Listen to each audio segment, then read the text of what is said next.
nderuar shikues me Muamerin këtu në studio. Muamer edhe njerë mirë se ke ardhur. Faleminderit për ftesën. Faleminderit shumë.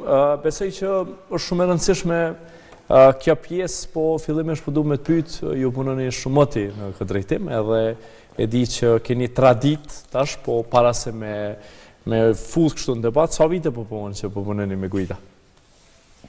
Personalisht jam dikun rreth 15 ose 16 vite, se tani shtu me thonë pak si me shakato dhe ditet e parat në mas nej nuk numërohet, dikun jam 15 ose 16. Me po nëse flasëm për Gajdeksin si shoqat e vetme e guidave turistike ose udhërfyesve turistik, është prej 2018 është themelu, edhe është aktive, domethënë prej atij viti deri sot, edhe është adresa vetme ku ne domethënë adresojmë edhe çështjet edhe problemet, po edhe lajmet e mira për guidat turistike.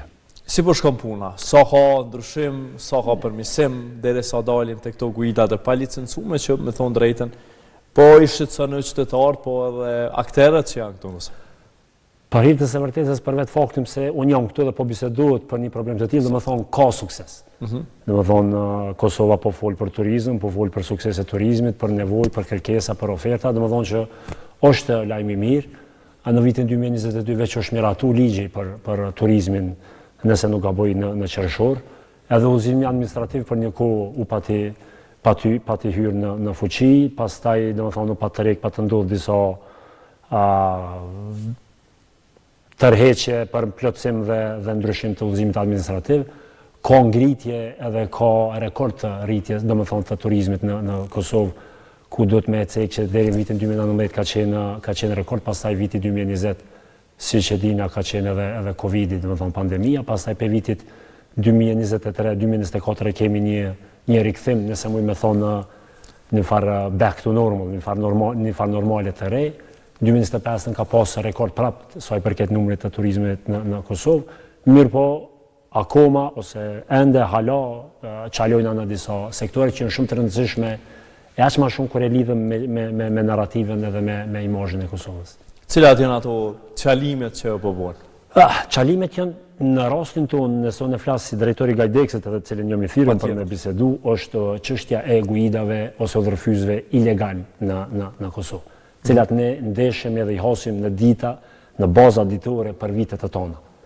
Nëse ne sot dalim në Prishtinë, ose nesër në mëngjes, ose në Prizren, kemi me pa, nëse jo me qindra, me 10 grupe të cilët, po thomë, në thonë, parakalojnë, ose kalojnë, ose kanë si sfilat në Prishtinë dhe në Prizren, cilët ne nuk i kemi asnjë kontroll vetëm, kuptimin kur po thomë kontroll në ato se çfarë prezantohet dhe çka flitet për Kosovën. Edhe unë e kam ngrit disa herë, qoftë në web faqen, qoftë në rrjetet sociale, qoftë të Gajdeksit apo edhe timën personale, çështjen e operimit, domethënë të guidave ilegale. Kush janë këta persona që vijnë nga vende të ndryshme edhe që vijnë në Kosovë? Kemi të nduar shumë, domethënë menyja është goxha e gjatë, po nuk është aq e rëndësishme se për nga vijnë, sa është e rëndësishme se çka flasin. Pikërisht, sepse mund të ketë edhe prej atyre që vijnë me misione të caktuara. Absolutisht, tash çështja është kjo. Ndonjëherë lëshimet bëhen pa dashje, ndonjëherë lëshimet bëhen me dashje, mirë po dëmi bëhet. Për shembull, duhet me ecë këtu unë para disa ditë jo para disa ditë, në fakt dje e kam postu në rrjetin tim personal ku Kosova është prezantuar për një agjencioni të huaj perëndimor, Kosova dhe Metohia. Pastaj para disa dite, më thonë, para disa muaj e kom postu po ashtu, ku është thënë ose është proklamuar që manastiri Graçanicës është bombarduar 2 herë nga NATO. Pastaj ka pas raste të tilla kur është fol se në Kosovë jetojnë 70% shqiptarë dhe 30% janë serb. Ose që ngrohtoria e qytetit Termoelektrana apo Termokosi është një statuja e lirisë e cila është ndërtuar pas luftës. Ka pas raste kur IKMM-ja, Instituti Kosovar për mbrojtjen e monumenteve, është prezantuar si muzeu etnologjik. E tij. Domethënë, është e pafund me lista që sikur mos të kishte qenë tragjike, kish me qenë goxha një farë komedi, kështu një farë filmi kështu komiko tragjiko komik, sido që ta quaj. E kuptoj, po këta persona që vinë, besoj që vinë më shumë për arsye monetare, apo jo, që vinë edhe që punojnë, që vinë nga vendet të ndryshme, po e përmende edhe ligjin, i rregullon ligji këtë pjesë, apo thjesht vinë nga organizata të ndryshme, çu funksionon? Jo për organizatën e juaj, por këta që vinë. Ne kem provu s'disare tash, s'disa vite, ne si Gajdex paktën me kriju disa ura lidhëse edhe me vetë shoqatat e rajonit, që me ullë dhe me arrit një farë kompromisi dhe me arrit një farë bashkëpunimi, sepse kish me qenë e udhës në kushte normale, kish me qenë që në momentin, sepse kjo është e rregulluar edhe me ligj, që në momentin një guidë turistike, në momentin kur e kalon kufinin dhe kalon tek një vend fqin, ose me një vend më të larg, me automatizëm ti shndrohesh me një tur lider, që do të thotë ti je një farë lloj menaxheri i turit ku e kontakton guidën lokale të vendit cilin po e viziton edhe kontaktohet hoteli edhe diçka e tillë. Edhe deri më sot, domethënë rezultati ka qenë zero, edhe gatishmëria prej tyre ka qenë zero për me ulë dhe për me kthyer se çka mujna me arrit ose me kriju një farë ure lidhës apo të bashkëpunimit. Ne këto që apo i flasëm janë të zgjedhura në vendet e tjera të rajonit me dekada. Domethënë kjo nuk është diçka që ne jemi tu kërku për një farë rrisi e cilët ka vështirësi për me u zbatu dhe për me u ndjek. Domethënë, mu më ka ndodhur që në Maqedoninë e Veriut jam dalë në kufi prej personave të autorizuar dhe më kanë pyet se ku jam duke shku edhe kënë kom guide lokale. Domethënë kanë kërku me emën edhe me mbiemën. Me adresë tamam. Me adresë, domethënë, sepse ti mundesh me jap një emën fiktiv, mirë po, domethënë ekziston një farë regjistri, ekziston një farë liste e guidave. Kjo ndodh për shembull, kanë ndodhur në Maltezi, ndodhur në Maqedoni, ndodhur në Serbi dhe në Greqi në momentin, domethënë ku është një inspekcion gjëgjës, domethënë për turizëm, edhe në momentin kur është një fytyrë të panjohur në Prishtinë ose po them tash kushtimisht në Prishtinë ose në Prizren, njoftohen organet gjëgjëse dhe vjen edhe të pyet se çfarë duke bërë këtu. Në disa raste tash s'po duhet me tingëllu dhe si kërcënues, mirë po kjo është si është rregulluar në vende tjera me ligjin e turizmit, domethënë dënimet janë kogja të mëdha, mirë po nëse përsëritet kjo mund të deri ndalimi i hyrjes së atij personi për disa vite në shtetin ku e ka bërë atë shërbim ilegal. Sa ndikon kjo në imazhin tonë në përgjithësi? Në fakt, nëse flasim prej kësaj perspektive, është shumë e thjeshtë, sepse dëmi i cili bëhet është shumë stresor, nuk është vetëm ai ekonomik, sepse nganjëherë po mduket që edhe po keq kuptohemi sepse kur po flasim shumë në imazh sa ekonomik. Absolutisht, sepse ne kur po flasim për Kosovën ka shumë paragjykime, ka aq shumë domethënë keq informime, për mos më thënë propagandë karshi Kosovës. Domethënë njëra prej pyetjeve të para thuhet që pyetet se sa është e sigurt Kosova. Për shembull ka për atyre për shumë vendeve që na ndodh gati pothuajse çdo ditë mysafir prej Brazilit, mysafir prej Meksikës, mysafir prej Kinës, vende të cilat këtu nuk e njohin Kosovën si shtet. Edhe tash mund me paramendu se sa e rëndësishme kish me qenë që dikush pe guidave të certifikumit të Kosovës me qenë në shoqërimin e tyre. Sepse ne nuk e dim guidat cilat i shoqërojnë ata se çfarë flasin ose çfarë narrative kanë për shtetin e Kosovës. Edhe kjo do duhet me qenë edhe alarm për institucionet tona. Absolutisht. Me i kontrollu edhe me pa. Absolutisht. Sepse ka edhe mund të ketë shërbime që nuk ja dojnë të mirën vendit tona përmes tyre të krijojnë kështu agjenda, po them, cilat na imazhin tonë nuk na bëjnë mirë. Absolutisht. Edhe kam cek disare, bile kështu kjo ka filluar tonë më bua se një farë kështu repetitive kogja sa i përket kësaj problematike. Ka pas raste që kur e kam dëgjuar që Kosovën e ka paraqitur si një shtet i cili është me një kontest të pazhgjidhur me shtetin fqin të Serbisë. Do thonë nuk është paraqitur Kosova si një vend i cili është njohur prej gati më shumë rreth 120 shteteve ndërkombëtare, mirë po si një shtet e cila e ka një farë kontesti historik po edhe territorial me Serbinë. Domethënë mënyra se si fillon me u tregu ose me u shpalos historiku i Kosovës është shumë e rëndësishme. Kush i licencon këta udhëfyes, po them kështu? Ose kush do duaj? Tash tash kështu, kush duhet me licencu, janë organet gjegjese. Në këtë rast, përpara, domethënë, në mandatin e kaluar të qeverisë, kjo është dashur me u bë me Mintin, me Ministrinë e Industrisë, Ndërmarrësisë dhe Tregtisë, tash me formatimin e ri të qeverisë, kjo është domethënë në kuadër të MKT-s, Ministrisë së Kulturës dhe Turizmit. Tash kjo është domethënë përgjegjësi edhe kompetencë e Ministrisë së Kulturës dhe Turizmit. Tash ajo sa është themelu, tash të shumë se çfarë do ndodh. Mirë po, domethënë, nëse pyetem se kur është dashur me hyrë në fuqi, unë kisha më thonë dje ose vitin e kaluar. Kur ka me hyrë në fuqi, kjo mbetet me u pa dhe me e këshyrë cilat janë domethënë kërkesat, kriteret për me ushtrym. Mirë po, domethënë është çështje shumë e rëndësishme për vetë imazhin e Kosovës, hyrja në fuqi të udhëzimit administrativ, sepse me hyrjen në fuqi të udhëzimit administrativ, me automatizëm, pastaj bëhet edhe licencimi i guidave, ku krijohet një regjistër i guidave, edhe me ato, domethënë, atëherë vetëm se autorizohet policia kufitare, po në njëjtën kohë inspektorati pastaj është edhe çështje se cili inspektorat do të jetë në kontroll të tregut ose të turizmit, ato do të jetë për shembull inspektorati punës apo inspektorati trashëgimisë kulturore, pastaj mbetet modalitetet me i pa dhe me i rishiku. Mirë po, shpresoj që shumë shpejt ka me hy në fuqi edhe kemi me ndalë një veprim të tillë e cila është shqetësuese për neve për shumë vite. Keni pas takime me institucionet, me përgjegjësit? Kem pas takime edhe vitin e kaluar, edhe para 2 viteve, kem pas edhe këtë vit.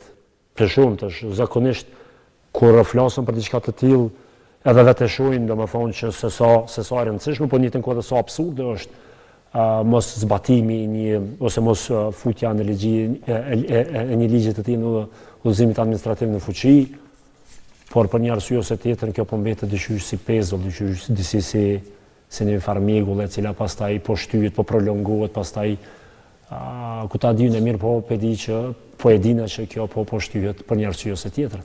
E kanë marrë masa shteti për ndonjë, po e them kështu, të pa disciplinum, për ndonjë udhëfyes që u ardh? Deri sot jo. Nuk mund tash.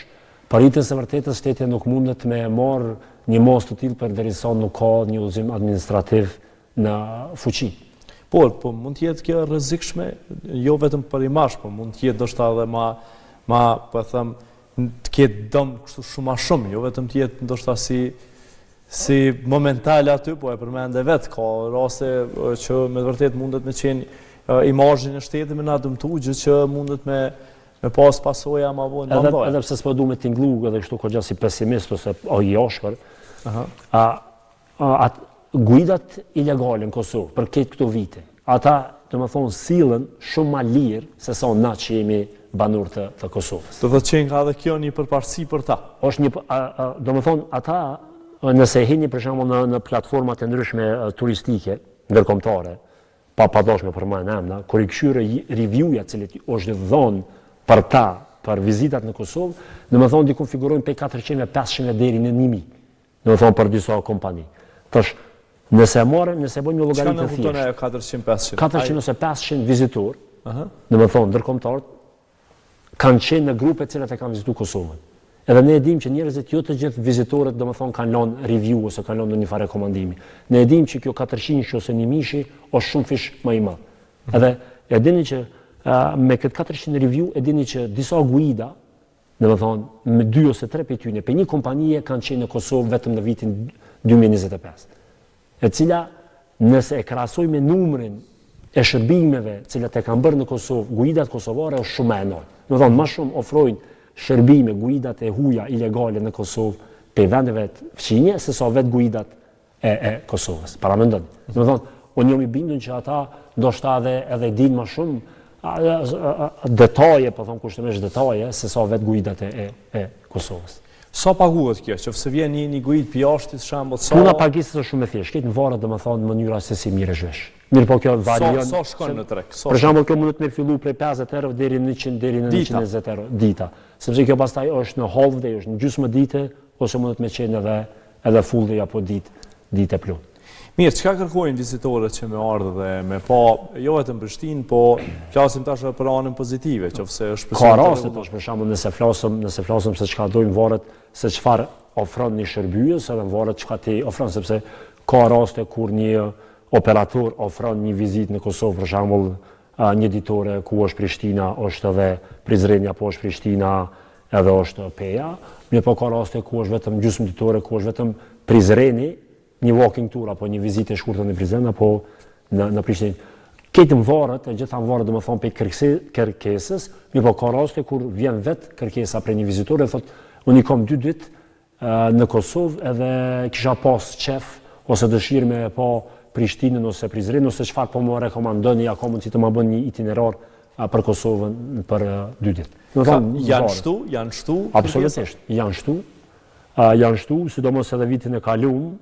Dhe më thonë e kemi pa një ngritje kështu kogja të madhe të kërkesave për turizëm në Kosovë. Mi po prapë, më thonë dhëtë me të që nëse ka pas kërkesa, më thonë kërkesa zakonisht janë realizu prej guidave të huaja. Cilat janë kërkesa më mëdha që i bojnë turistët, e cilat janë vendet që me të vërtetë nga jashtë i sheh dhe vijnë e kërkojnë? Nëse bën një vizitë shkurt në Prizren, është që Prizreni vlën prej turistave. Mirë po nëse i referohemi statistikave, e shohim që Prishtina, sa i përket numrit të vizitorëve, është Prishtina, domethënë. Për shkak që është kryeqytet, besoj? Absolutisht. Domethënë është kryeqytet edhe në njëjtën kohë është edhe një qendër ekonomi, është kulturore, po është edhe ekonomike, diplomatike, kështu dëshëm apo s'dëshëm, Prishtina e bën atë farë përflytjen e më të madhe të vizitorëve, po nëse shkon në Prizren është që, domethënë, gjendja është pak më ndryshe prej asaj në Prishtinë, mirë po nëse flasim për turizmin malor, edhe nëse themi pak edhe në turizmin pak më aventurist, është për shembull e kemi malet, e kemi zipline, e kemi për shembull edhe via ferrata, e kemi për shembull Pejen, është e pa të kalueshme. Cilat janë vendet kështu më të reja që vizitorët ju befasojnë që ju kërkojnë për marrë? Pyetje shumë me vend, po shumë me thjeshtë. Tek vizitorët që vinë në Kosovë, gjithçka në Kosovë i bën përshtypje. Sepse Kosovën e kanë dëgjuar prej luftës, e kanë dëgjuar prej raportimeve të ndryshme mediatike ose prej lajmeve të ndryshme për punën e veriut, punën e tabelave, domethënë çështjen e dialogut mes Kosovës dhe Serbisë, atë luftës, domethënë ata e kanë totalisht një imazh që ndryshe, edhe kur vinë, domethënë e fitojnë, domethënë totalisht një imazh krejt tjetër. Dhe prandaj është, më falni. Pa merak. Dhe prandaj është shumë e rëndësishme sepse me të vërtetë guidat apo udhëheqësit turistik janë ambasador, edhe është kontakti i parë i një grupi ose një personi, një vizitori i cili vjen në Kosovë, është kontakti i parë i cili, domethënë na e kemi edhe mision, po e bojmë edhe me shumë dëshirë këtë punë, mi tregu që Kosova është një vend, jo që është shumë normal, po është njëna prej historive të suksesit në vetë Evropët. Sepse flasëm qoftë për nga aspekti sigurisë, ne e dim që vitin e kaluar Kosova është radhitë njëna prej vende më të sigurta në botë. Do thonë ne flasim për shembull për suksese, qoftë në judo, qoftë në olimpiadë, qoftë në futboll, flasim për ushqim, flasim domethënë për një rini sarë që vinë, domethënë shohin një farë gjallërie të Prishtinës e të Prizrenit që me njëherë ju lën një farë përshtypje që thotë edhe për me bën një farë reimazhimi të Kosovës në kokat e tyne, të vijnë dikon 20 minuta të gjysore për me tregu që Kosova është. Sa ka ndryshuar për këto 15 vjet që punon këtë punë, edhe ndoshta jo vetëm si vend, po si mënyrë të bërit guid përgjithësi? Ka ndryshuar shumë për mirë, e kam fjalën. Mirë po ka vend akoma për ndryshim, për mirë. Njëna prej tyre prapë e cekë, domethënë, është puna e guidimit ose është puna e operimit të guidave ilegale. Sa jemi duke investuar ne si shtet që me të vërtetë me tërheq kështu vizitor, duke ditë që sjellin fitime shumë doja apo jo? Që shtetet edhe ka shtete që edhe kanë kështu pjesë të ekonomisë, pjesë kështu substancës tyre ekonomike vizitorëve. Jo, këtu fatkeqësisht çalojna. Këto e them me përgjegjësi. Nuk e marrim si prioritet? Nuk e marrim si prioritet, dhe po besoj ndoshta tash me vetë krijimin e ministrisë dhe me thonë të kulturës dhe turizmit, dhe me thonë kjo shihet që turizmi po shihet si një farë prioriteti, edhe po besoj që prej këtij viti turizmi edhe gjendja e turizmit në Kosovë ka me u pa ndryshe, edhe ka me bos një investim pak më serios prej shtetit. Në këtë rast, shembull është Shqipëria. Dhe në thonë mjafton me pa në panajire ndërkombëtare që është për shembullit të BE-ja, apo në panajire tjera Shqipënia, dhe në thonë nëse më me thonë se sa agresive është, se sa dominante. Dhe kanë rritje të numrit shumë, i pa me aeroportin në Natërec që është nëse shumë na veç numrin e fluturimeve, për shembull, është dhe më thonë është me miliona. Meqense, kur flasëm tash për jetës së vërtetës, kur flasëm edhe për fluturimet në aeroportin ndërkombëtar të Prishtinës Adem Jashari, dhe më thonë është në top 5 në balkonin perëndimor. Po çështja është se si të arrijmë që Kosovën të e fusim në pakot ose ta promovojmë si destinacion turistik, dhe më thonë vendin aton, sepse zakonisht kur flasëm për Kosovën, është pjesë e pakove të balkonit perëndimor, ku vizitohet për shembull Maqedonia, vizitohet Kosova, Malizi ose diçka e tillë. Mirë po kemi një pjesë të grupit të turistëve në Kosovë, cilët e vizitojnë Shqipëri, ku domethënë bëjnë rezervime në Shqipëri për 10 ose 12 ditë ose ku ta diunë, edhe domethënë në ditën e 8 ose të 9 ata veç vendosin për me ardhë për me pa Kosovën. Domethënë çështja se si me arrit ta promovojmë Kosovën që të vinë, që të qëndrojnë më shumë se sa një net ose 2 net, sepse zakonisht janë për një ditë ose 2 net. Keni bashkëpunim me guidat në Shqipëri që të bëhet një pako kështu e përbashkët, dhe kishme qenë një bashkëpunim shumë i mirë mes Kosovës edhe Shqipërisë, që proklamohet gjithmonë, po besoj që tash është edhe për shkak të rrugës shumë të mirë që me u bë bashkë sa më shumë. Thonë të drejtën, unë po flas si Gajdex, duke përfaqësuar normal Gajdexin. Kem pas një tentativë në vitin e kaluar, mirë po ajo ka mbetë në letër dhe ka përfundu aty. Që shka qenë ide e mirë, besoj? Ide, të paktën me ullë dhe me po çka mundemi dhe me thonë me bëjë diçka bashkë edhe cilat çka mundna me kriju një farure lidhëse midis neve në Kosovë dhe atyre në Shqipëri. Për njëtën ku e kemi pas edhe një tentativë të tillë me kolegë tonë, me një shoqatë të Maqedonisë së Veriut. Mi po dhe ka mbet në letër të shumë që ka ndodhë si vjetë, mi po ka fillu sezona, tash kur fillon sezona në kosh që ka në e farë kohë, ose në e farë vullneti, ose në e farë dëshire për diçka të tillë, po mbetit të shihet. Mirë, në këto minuta të fundit, po më interesën me ditë që 15 vite, ndoshta jenë ndër të parë që e ki fillu këtë punë, po ka 3 që po interesohen që me pas guida, mu bashku në ekipën tënde, sepse thënë drejtën, të rritë sot dinë gjuhë huja, dhe kjo besoj i bën ata pse jo që me punu të paktën të rritë që me i punu 2 puna, dhe e shohim botë që shumë ata që studiojnë mirën e me guid, edhe pse jo është e mirë dhe për ta. Faleminderit shumë për këtë pyetje. Gajdexi në vitin 2024 kem pas një trajnim prej Federatës Evropiane, prej FEG-ut, ku jem trajnu si TOT, si Trainers of Trainers, që i bie që ne kemi të drejtë për me trajnu gjeneratat të reja si pas standardeve evropiane, cila është një standard N15565, që në këtë rast për shembull vetëm si një informat shkurt qoftë për shikuesit, për ata që janë të interesuar. Në thonë për një guidë turistike kombëtare duhen 200 orë, ndërsa për një guidë turistike lokale duhen 90 orë, për cilave 40% janë praktik. Dhe me thonë sepse duhet të dihet se si bëhet prezentimi historikut i një sajti apo i një muzeu, dhe me thonë edhe në aspektin praktik. Ne i kem pas gjeneratën e parë, tash kem fillu dhe me gjeneratën e dytë, cila është duke u viju në Prizren, ku e kemi edhe qendrën e guidave turistike tash në hidroelektron, si një qendër e guidave turistike. E kemi një gjeneratën e parë, ka qenë fantastike, gjenerata dytë është super fantastike, dhe me thonë që shëdhët edhe ju një gjeneratë e re, cila e ka dhe një qasje pak më ndryshe, edhe janë të njohës shumë të mirë të edhe gjuhëve të huja, po të njëjtën kohë, dhe me thonë edhe të Kosovës për një perspektive këtë ma tjetër. Tash kemi fillu dhe një bashkëpunim me MOS, apo me qartin, me qendrën muraleve dhe të grafiteve të Kosovës, ku kemi organizu, edhe një trajnim për guida lokale, mirë po me tekst të veçantë, me temë të veçantë vetëm për muralet edhe për grafitet në Kosovë, që është po ashtu shumë interesante dhe e nevojshme. Krejnë fund, ka rritje të atyre që vinë Kosovë, e shini, e prekni çdo ditë këto pavarësisht këtyre të lasheve që po i përmendim, jemi duke shku në rrugë mirë, pasi që në fundit ju jeni gjatë gjithë kohës me ta.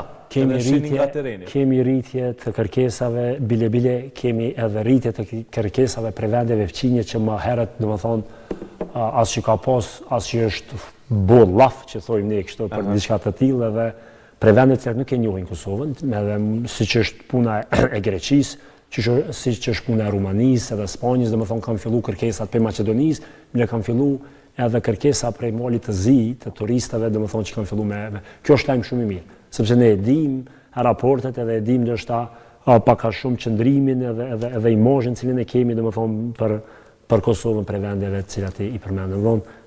Ka fillu edhe është një lajm shumë i mirë. Sa i përket lojën rave mesdhetare, thuhet që Kosova mund ta shënoj pikun e vet gjatë atyre lojrave, sa do ndikoj kjo në turizëm dhe sa do jemi gati ne, sepse krejt pyetja është sa do ketë hotele, sa do ketë shtretët. Në kushte normale, lojrat olimpike në vitin 2030, kish me qenë një shans jo i artë, po kështu një diamond, siç më thonë një shansa më e madhe ndoshta turizmi. Shansa më e madhe deri sot që Kosova për me bëu një farë prezantimi të denj, po në njëjtën kohë edhe me tregu që Kosova është një vend cilin ja vlen edhe duhet me u vizitu, edhe duhet me u fut gjithsesi në atë farë hartën e pikave turistike të Kosovë. Kjo është një shansë e artë cilën ne nuk duhet me lëshu për asnjë.